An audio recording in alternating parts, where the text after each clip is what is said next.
There's so much to start from. Let me start here, and this is something I learned from Nick, by the way.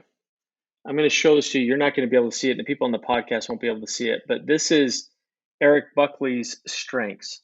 Okay, when I first joined, we took an assessment. It's the Clifton Strengths from Gallup.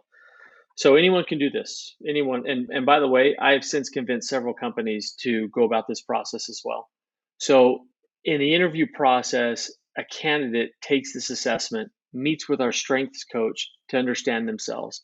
The Clifton Strengths are a little bit different than some of the other assessments or personality tests you might take, but really it tells you how you think. It's individualized. It does not qualify someone to work at Scipio at all, but it helps us, meaning me and the leadership team or their direct manager or their cohorts and their peers, it helps us understand how that person thinks so that if there's something we need to get done and we want to go about it one way and we look and say, now that person naturally does not think that way.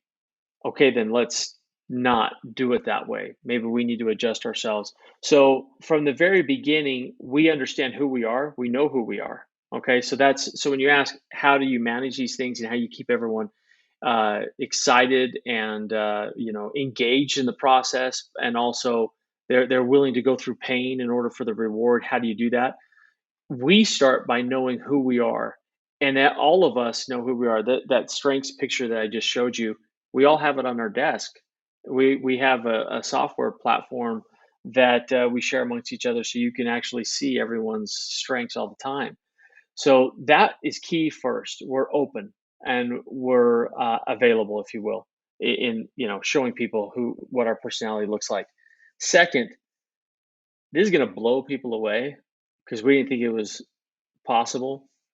When we got down to what we really wanted to do and how we wanted to do it, we reduced our staff significantly. This was back 2019, very early 2020s, before COVID hit. We reduced our staff. Guys, we started having far more success in our development of feature and functionality and changes when we reduced the staff Yeah. because we knew who we were keeping and how their mind operated. And so we sat down with our head people and said, you know what needs to be done, go get it done. No one was standing in their way. We had Yeah. full trust in them. And we went from having releases every few weeks to having releases every day, two, three, or four releases every day, fixing little issues that were tripping up customers over a time period. And then once we got that solved, we could do massive work on our platform.